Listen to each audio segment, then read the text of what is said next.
పశ్చిమ గోదావరి జిల్లా నర్సాపురం నియోజకవర్గంలో భారీ మెజార్టీతో గెలిపించిన ఓటర్లకు రుణపడి ఉంటానని నర్సాపురం ఎమ్మెల్యే బొమ్మిడి నాయకర్ అన్నారు. ఎన్నికల వాగ్దానాల్లో ఇచ్చిన అన్ని హామీలు తూచా తప్పకుండా అమలు చేస్తానని చెప్పారు. జనసేన పార్టీపై నమ్మకంతో 21 అసెంబ్లీ 2 లోక్సభ స్థానాల్లో ప్రజలు గెలిపించారని తెలిపారు. భారీ విజయంతో తమ పార్టీపై బాధ్యత మరింత పెరిగిందంటున్న ఎమ్మెల్యే బొమ్మిడి నాయకర్తో మా ప్రతినిధి బ్రహ్మం ఫేస్ టు ఫేస్. 2024 సార్వత్రిక ఎన్నికలకు సంబంధించి ఏపీలో ఎన్డీఏ కూటమి వార్ వన్ సైడ్ అన్నట్టుగా వ్యవహరించింది. ఇదే నేపథ్యంలో ఇటు ఉమ్మడి పశ్చిమ గోదావరి జిల్లాలో ఉన్నటువంటి ఏదైతే 15 నియోజకవర్గాలు అదేవిధంగా 2 పార్లమెంట్లు కూడా ఎన్డీఏ కూటమి కైవసం చేసుకోవడం జరిగింది. ఇదే నేపథ్యంలో మనతో మాట్లాడుతున్న నరసాపురం ఎమ్మెల్యే ఎన్నికైనటువంటి బొమ్మిడి నాయకర్ ఉన్నారు. ఆయన అడిగి మరింత సమాచారం తెలుసుకునే ప్రయత్నం చేద్దాం. సార్ చెప్పండి, అంటే ఈ ఉమ్మడి పశ్చిమ గోదావరి జిల్లా వ్యాప్తంగా కూడా అంతా కూడా క్లీన్ షిప్ అయింది. అదేవిధంగా ఇటు నరసాపురం నుంచి కూడా సుమారుగా భారీ మెజార్టీతో గెలిచారు. అయితే ఈ నేపథ్యంలో మీ నియోజకవర్గ ప్రజలకు మీరు ఇచ్చే సందేశం ఏంటి? అందరికీ నమస్కారం అండి. ప్రత్యేకంగా మరి నరసాపురం నియోజక ప్రజలందరికీ కూడా మరి బీఆర్కే మీడియా ద్వారా ప్రతి ఒక్కరికి నేను అభినందనలు తెలియజేస్తున్నా. అంటే ఎందుకంటే మరి 2019లో కూడా నేను ఎమ్మెల్యేగా పోటీ చేయడం జరిగింది జనసేన పార్టీ నుంచి. మరి ఆ రోజున కూడా నేను చాలా తక్కువ ఓట్లతో ఓడిపోవడం జరిగింది. ఆ రోజు కూడా ప్రజలు కూడా నాకు ఎక్కువ శాతం అవకాశం కల్పించారు.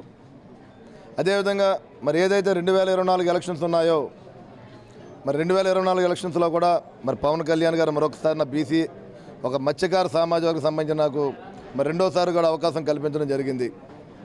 మరి ఈ ఎలక్షన్స్లో నరసాపురం నియోజకవర్గ ప్రజలు నియోజకవర్గ చరిత్రలో లేని విధంగా మరి ఈసారి దాదాపుగా 50,000 ఓట్ల మెజార్టీని నాకు ఇవ్వడంగా నేను ఒక అదృష్టంగా భావిస్తూ, అదేవిధంగా నరసాపురం నియోజక ప్రజలందరికీ కూడా మరి నా జీవితాంతం కూడా మీ అందరికీ అందుబాటులో ఉండి నా చివరి శ్వాస వరకు కూడా మీ అందరికీ కూడా పూర్తిగా సేవ చేసుకునే అవకాశం నాకు కల్పించారని చెప్పి నేను మనస్ఫూర్తిగా తెలియజేసుకుంటూ ప్రతి ఒక్కరికి కూడా మరి పేరున ధన్యవాదాలు తెలియజేసుకుంటున్నాను అందరికీ కూడా.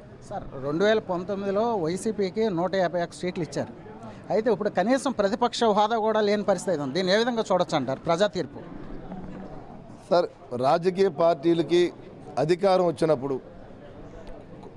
అహంకారంతో ఉండవలసిన అవసరం లేదు. అంటే జగన్మోహన్ రెడ్డి ఏంటంటే ఒక నియంత పరిపాలన మనం చూసాం ఈ రాష్ట్రంలో 5 సంవత్సరాలు కూడా. వాళ్ళ పార్టీ నాయకులు కానీ ఎమ్మెల్యేలు కానీ అతను కలుసుకునే విధానం కూడా ఈ 5 సంవత్సరాలు ఈ పార్టీలో లేదు. ప్రతి సందర్భంలో కూడా ప్రజలకు ఏదైనా సమస్య ఉన్నా సరే, ప్రజలకు ఏదైనా ఇబ్బంది వచ్చిన వైపరీత్యాలు జరిగినప్పుడు కూడా ఈ ముఖ్యమంత్రి ఎప్పుడు కూడా ప్రజల చెంతకు వెళ్ళిన సందర్భం లేదు. ఏదో ఒక నియంత పరిపాలన ఎక్కడో ఒక రూమ్లో కూర్చోవడం లేదా అక్కడి నుంచి బట్టలు నొక్కడం తప్ప ఇతను ప్రజలకు వేరే చేసిందేమీ లేదు. సుమారుగా 10 సంవత్సరాల పాటు ఇటు జనసేన పార్టీ అధ్యక్షుడు పవన్ కళ్యాణ్ కావచ్చు, మీరు కావచ్చు, ఒక యుద్ధం చేసినటువంటి పరిస్థితి. మీ కార్యకర్తలకు సంబంధించి చాలా కేసులు పెట్టారు, అదేవిధంగా చాలా ఇబ్బందులు పడ్డారు. కానీ మీరు వచ్చారు. ఇప్పుడు ఏ విధంగా జరగబోతుంది భవిష్యత్తులో? సార్,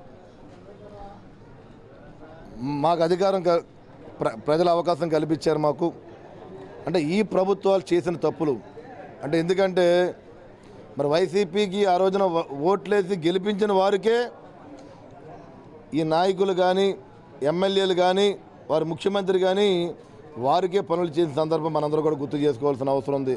అంటే ఒక వైసీపీ కార్యకర్త అయితేనే వాళ్ళు ఆంధ్ర రాష్ట్ర పౌరులుగా ఈ పార్టీలు గుర్తించినాయి. కానీ మా కూటమి ద్వారా మేము తెలుగుదేశం పార్టీ, బీజేపీ, జనసేన పార్టీతో కూటమితో రాష్ట్రంలో మనం అధికారంలో ఉన్నాం. కాబట్టి ఇప్పుడు ప్రజలందరికీ కూడా పార్టీలకు అతీతంగా, కులమతాలకు అతీతంగా ప్రతి ఒక్కరికి న్యాయం జరిగే విధంగా ఏదైతే ప్రభుత్వ పథకాలు అవ్వచ్చు, ఉద్యోగ అవకాశాలు అవ్వచ్చు, ఏదైనా కానీ ప్రతిదీ కూడా ప్రజలందరికీ కూడా ప్రతి ఒక్కరికి అందే విధంగా మేము ముందుకెళ్తామని చెప్పి ఈ సందర్భంగా మేము తెలియజేస్తున్నాను. నేను సార్, 2019 నుంచి 2024 వరకు కూడా ఇక్కడ పనిచేసినటువంటి ఎవరైతే వైసీపీ ఎమ్మెల్యే ఉన్నారో ఆయన మీద చాలా అవినీతి ఆరోపణలు గతంలో మీరు స్పందించడం జరిగింది.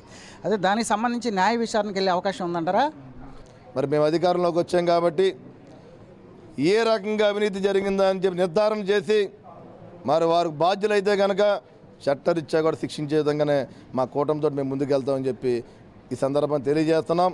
అది మా గతంలో చేసిన ముదునూరు ప్రసాదరాజు గారు అవ్వచ్చు, లేదంటే ఇక్కడ ముఖ్యమంత్రి జగన్మోహన్ రెడ్డి అవ్వచ్చు, మంత్రులు ఎవరైనా సరే ఎవరిని కూడా వదిలిపెట్టే పరిస్థితి లేదని చెప్పి ఈ సందర్భంగా మేము తెలియజేస్తున్నాం. మేము ఓకే, ఇది పరిస్థితి. ఏదైతే నరసాపురం నియోజకవర్గానికి సంబంధించి గెలుపొందినటువంటి బొమ్మడి నాయక్ గారు చెప్తున్నారు, ఏదైతే గతంలో ఎవరైతే అవినీతి చేశారో వారందరూ కూడా న్యాయపరంగా శిక్షించే విధంగా చేస్తాము, అదేవిధంగా తాను ఎన్నికలు ఇచ్చినటువంటి ఏదైతే వాగ్దానాలు ఉన్నాయో వాగ్దానాలు తూచ తప్పకుండా చేస్తామని చెప్తున్నారు. ఇదే పరిస్థితి. కెమెరా శ్రీనివాసరావు, బ్రహ్మం, బీఆర్కే న్యూస్, నరసాపురం నుంచి.